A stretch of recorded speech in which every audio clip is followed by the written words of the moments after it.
The 1930s, the Soviet Union.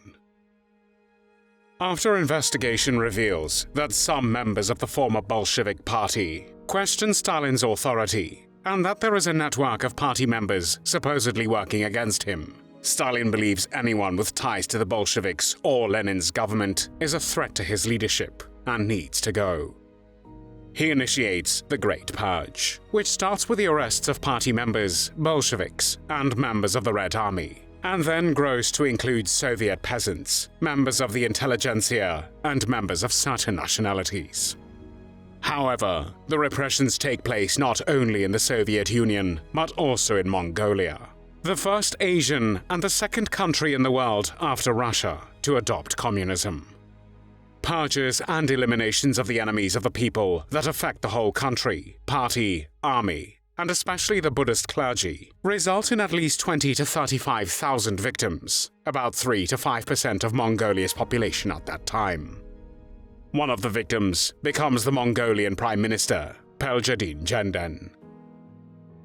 Peljidiin Genden was born in 1895 in the present-day Khujirt district in Mongolia. As a child, he grew up tending horses and cattle like everyone else. In 1922, Genden joined the Mongolian Revolutionary Youth League, and a year later, he was appointed acting head of his local cell.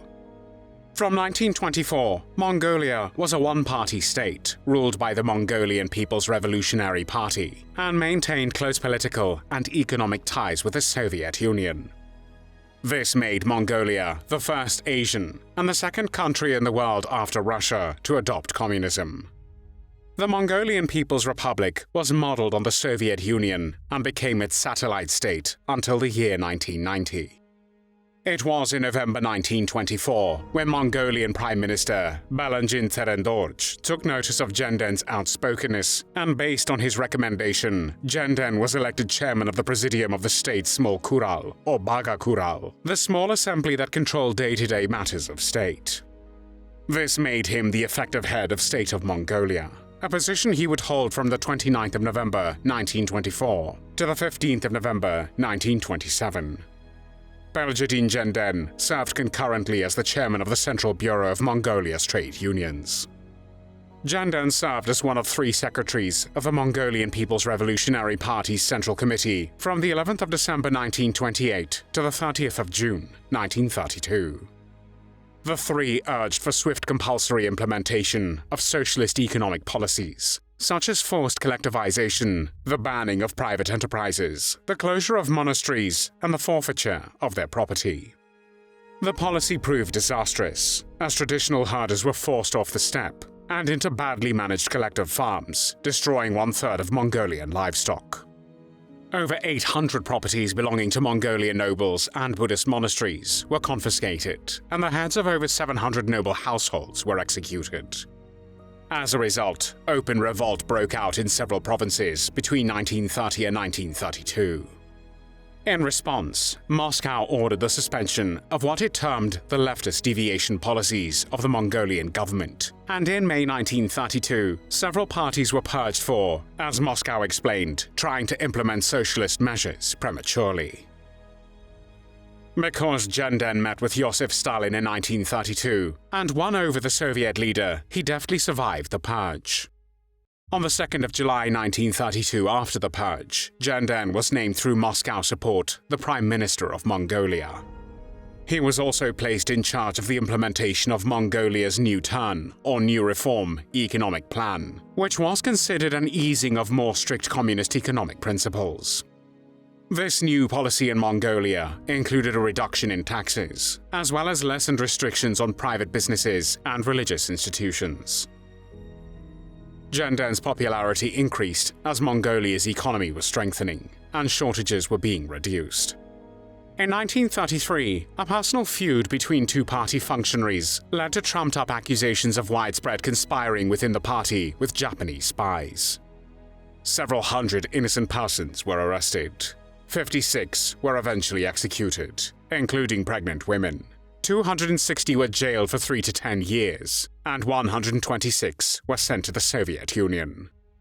The vast majority of those persecuted were Buryats, a Mongolian ethnic group that had rebelled against the communist rule and collectivization of their herds in 1929. There is evidence that the affair was driven in large part by Soviet agents looking to weaken the Buryat population in Mongolia. As early as 1934, ties between Stalin and Genden began to fray. At a meeting with Genden in Moscow, Stalin urged him to destroy Mongolia's Buddhist clergies. The Soviet leader told Genden to exterminate more than 100,000 of his nation's lamas, whom Stalin called the enemies within. Genden, a staunch Buddhist himself, was once quoted as saying, "On earth, there are two great geniuses, Buddha and Lenin." In 1933, Genden stated his intention not to fight against religion and allowed Mongolian lamas to practice their religion in public, directly challenging Stalin's orders. Suspicious of growing Soviet domination in Mongolia, Genden actively postponed both the 1934 bilateral gentlemen's agreement, in which the Soviet Union promised to protect Mongolia from potential invasion, as well as the 1936 Treaty of Friendship and Cooperation that allowed for the stationing of Soviet troops in Mongolia. Genden hoped to stave off Soviet domination by exploiting the diplomatic strain between the Soviet Union and Japan to Mongolia's benefit, but the policy would later prove to be his undoing, as accusations surfaced in 1936 that he was working on the side of the Japanese. Genden likewise hesitated on Stalin's recommendations that he elevate Mongolia's Internal Affairs Committee to a fully independent ministry and that he increases the size of Mongolia's military. In December 1935, Genden was brought back to Moscow, where Stalin again rebuked him for failing multiple times to act on his guidance.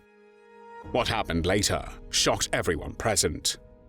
At a reception for the Mongolian embassy, a heavily intoxicated Genden publicly scolded Stalin, shouting, "You bloody Georgian!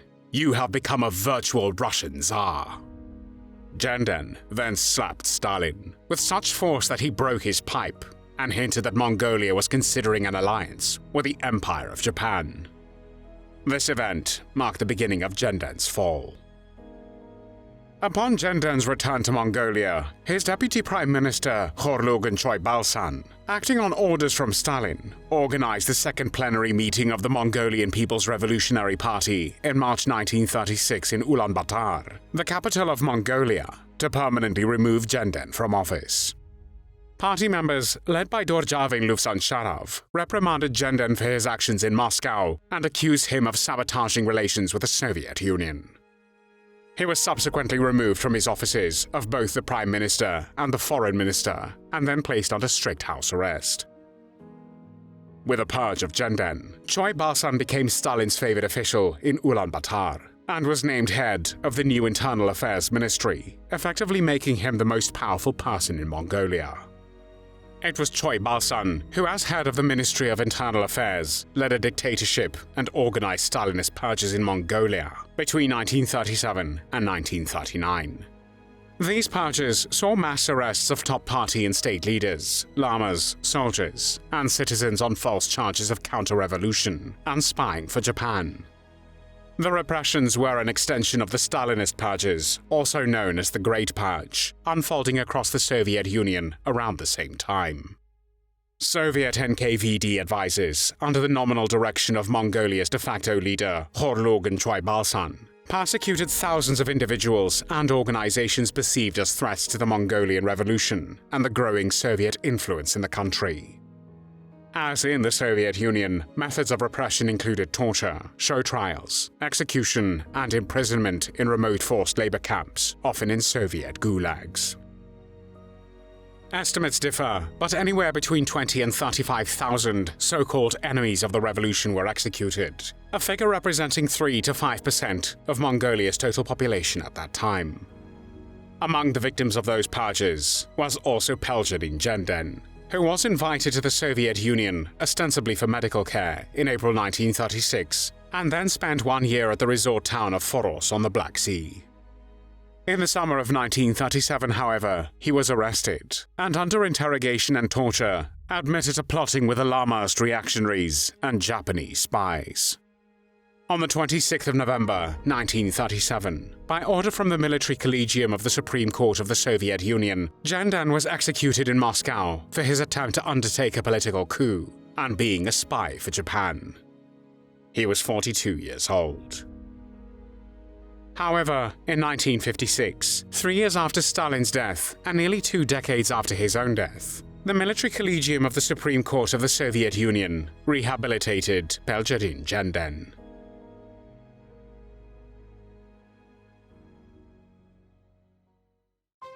Thanks for watching the World History channel. Be sure to like and subscribe, and click the bell notification icon so you don't miss our next episodes. We thank you, and we'll see you next time on the channel.